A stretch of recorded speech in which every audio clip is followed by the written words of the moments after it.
Alright, hey guys, welcome back. This is a little Fever here, and I don't know exactly at the moment what I'll be calling this kind of video, but we will be looking at one of my more recent projects, being this shelf that I'm going to use to store some of my model train's rolling stock. I've been talking about this shelf on some of my layout update videos, and it is a little clunky to get in shot here, but it is resting on a water tower in the back.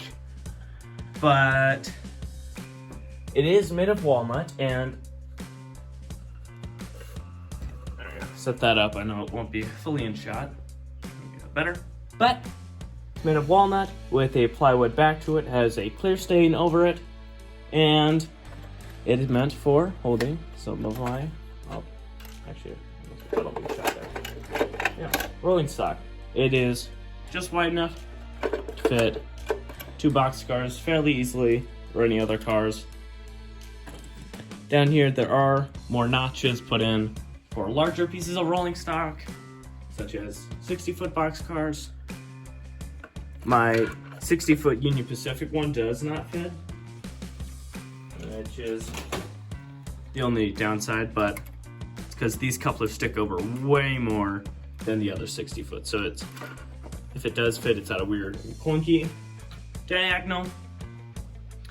But sorry if the layout is a little messy right now. I just got done filming some other videos, but I made this entire set here for $16, so it's not bad just to make it yourself. The price of walnut is going up these days, but I feel if you guys make something similar to this, and I might actually link a file or something like that, I might not, but or instructions to how to build one of these for yourself. But they're not that complicated to build. I do suggest taking out the rolling stock, obviously, if you don't want to slant and tilt these things around. But the inside surface area of the shelf, the individual shelves themselves, are 3 1/4 inch, so just wide enough to fit 2 pieces of rolling stock, 60 feet at the most for HO scale, obviously. If you guys did not know that I model that, now you know.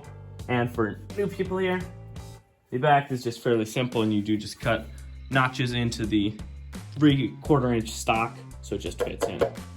Nice, easy. You will need a router if you do want to soften the edges and make all the different joints you need to fit the shelves in, but it's not that complex of a design that I have created. And there are 5 inches in between the bottom layer, this layer, this layer, and this layer, except for the top layer up here, which is 4 inches to the top, but I don't find that one much of a problem. This is my second major woodshop project, besides there we go. I haven't added this to the layout yet, but I've been planning on it. This is just a little break here, but this, I am gonna add this to the side of the layout just as a little storage shelf. But that's my second most major woodshop project. So there you go. Get dust out of it. Did get a little dirty as I was making it, but just walnut clear stain. Not that complex. You guys can see. I feel it looks fairly nice for what it is, and it's not a bad price for making it yourself to make multiple of. There are, I guess, a few little mistakes, but some of them are unavoidable. Ooh, you can see some of the wood did peel up there, but that's not that bad. So it's overall, I wouldn't rate it as that hard of a project to complete if you wanted to yourself. But I am already having a blast with this project. So I am just putting 40-foot boxcars up in the upper layers. You don't want to make it taller up top. It's just a shot here, but taller up top because it is a little bit smaller for my hands.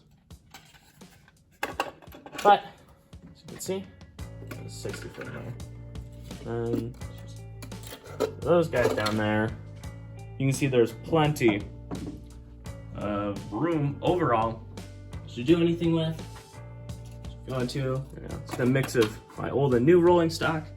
Fits. They do wobble a little bit, but where I have this on the floor just sitting around, or you could, if you wanted to, obviously mount this on the wall, but I probably won't be doing that. So mine will probably just sit down on the floor, so it wouldn't be rocking around pretty bad, but it's not that hard of a project to mount anything onto the back, just so it either slots on to a nail or a screw, anything like that.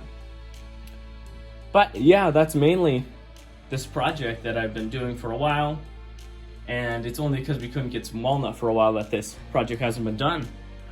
But I'd like to thank you guys so much for watching this little short review snippet, thoughts on whatever I end up calling this in the end. But it is not that hard of a project to create, and obviously with some cheaper wood, it would not be that hard to complete. But of course, wood prices are going up these days, but it's not that bad. So I'd like to thank you guys so much for watching. If you enjoyed my content, and you want to see more of it, please consider subscribing. I know I'm saying a lot, but here we go again. Comment if you want to see me do anything to this, or if you want to see a change, or if you want to ask for the instructions, feel free. I can send them to you then. But I believe that's it for this video. I'll give you that other side angle. I haven't showed that, but it is just fairly simple there. But see you guys next time. Bye-bye.